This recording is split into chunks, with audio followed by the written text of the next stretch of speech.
Hello guys, स्वागत है आप सबका। तो आज हम बात करेंगे अदानी ग्रुप की, और इनकी जो है एजीएम थी आज। उसके अंदर गौतम अदानी जी ने जो है बड़ी बातें कही है, इसके ऊपर हम चर्चा करेंगे। बहुत सारी बातें हैं, तो और भी दो चार वीडियोस हम इसके ऊपर जो इसके ऊपर एनालिसिस करेंगे, क्योंकि एक ही वीडियोस के अंदर सभी बातें करना थोड़ा सा मुश्किल है। सो अगर आप नए हैं इस चैनल के ऊपर तो सब्सक्राइब जरूर कर लें हमारे चैनल को। इसके बाद भी कुछ वीडियोस आएगी, क्योंकि हम जो है आसान भाषा में समझाने की कोशिश करते हैं। सबसे पहली बात है, तो यहाँ पर जो है हिडनबर्ग के बारे में बताया गया है कि क्या बोले गौतम अदानी जी। तो गौतम अदानी ने कहा कि हिडनबर्ग का मकसद हमारी छवि खराब करना।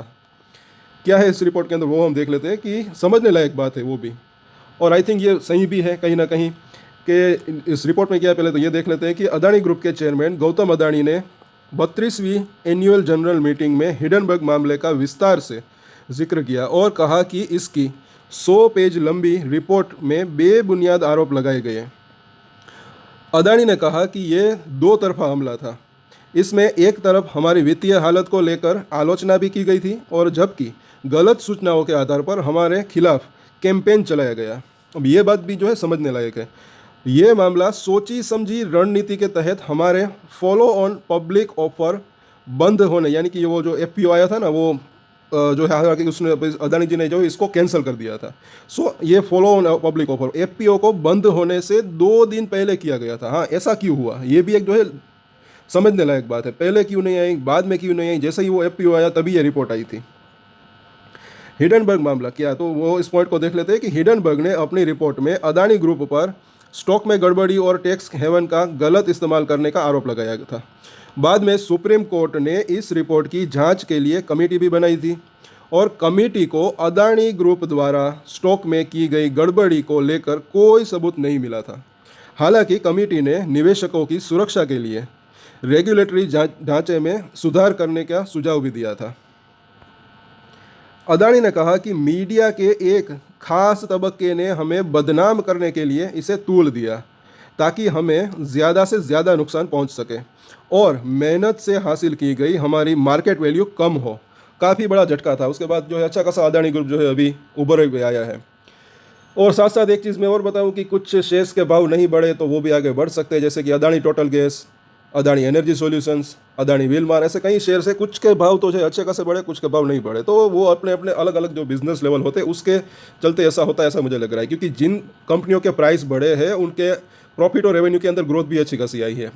और ये Adani total gas, Adani energy solution, उसके अंदर भी तेज़ी आ सकती है, मुझे ऐसा लग रहा है। लेकिन जैसे जैसे अगर इसके प्रॉफिट और रेवेन्यू के अंदर बढ़त आती है तो उसके शेयर के अंदर भी बढ़त देखने को मिल सकती है। साथ साथ मैंने कहा था कि अदानी टोटल गैस की भी बात कर, क्योंकि हम सब कमेंट्स पढ़ते हैं, हमारे रेगुलर व्यूअर्स है, उनको मैं बता दूं कि जब वो 1000 रुपये के ऊपर अभी रिसेंटली गया था तभी मैंने बात की थी कि वो नीचे आ सकता है। तो अभी नीचे आ रहा है, तो वो तो हमें पहले थी, मतलब कि इसका अंदाज़ा था। अभी और नीचे आने की संभावना हो सकती है। और यहाँ पर भी जो है एक कुछ लेवल्स को पार कर दे तब उसके अंदर जो है एक अच्छी तेज़ी की संभावना रह सकती है। लेकिन जब तक वो तेज़ी नहीं आती तब तक जो मार्केट की इस तरीके से वॉलेटिलिटी रहती है उसके अंदर भी पैसा कमाने का मौका मिल सकता है, ऐसा मुझे लग रहा है। वो भी छोटे छोटे ट्रेड लेकर, बिना लालच के। प्रॉब्लम ही यही होती है मतलब कि रिटेलर्स की, कि बड़े ट्रेड ले लेते हैं। लेकिन छोटे छोटे ट्रेड लेकर थोड़ा थोड़ा खरीदना, थोड़ा थोड़ा कर कर बेचना, वो भी एक अच्छी रणनीति हो सकती है। बाकी सबकी अपनी अपनी स्ट्रेटजी होती है। अब आगे देखते हैं कि उन्होंने इस संकट से निपटने के लिए ग्रुप की तरफ से की जा रही कोशिशों के बारे में जानकारी दी। ये काफ़ी इंपॉर्टेंट है। साथ ही कहा कि ग्रुप ने अतिरिक्त 40,000 करोड़ रुपए जुटाए हैं और इस तरह अगले 2 साल के लिए कर्ज के भुगतान का इंतज़ाम कर लिया। और अदानी ने एनुअल जनरल मीटिंग में दिए गए अपने भाषण में कहा कि हमने मार्जिन लिक्विड फाइनेंस के तहत 17,500 रुपये का प्री पेमेंट कर अपने पोर्टफोलियो को किसी भी तरह के उतार चढ़ाव से बचाया है। सो हिडनबर्ग की जब रिपोर्ट आई थी तो आई थिंक मुझे ऐसा लग रहा है कि इसके कहीं कुछ बिजनेस को भी जो है अच्छा एक थोड़ा बहुत नुकसान भी हुआ है। थोड़ा नहीं बल्कि ज़्यादा भी नुकसान हुआ है, क्योंकि कहीं ना कहीं जो है इसका जो लोन हो या फिर ये फाइनेंस जो है, फिर भी इन्होंने ये 40,000 करोड़ रुपए जुटाए।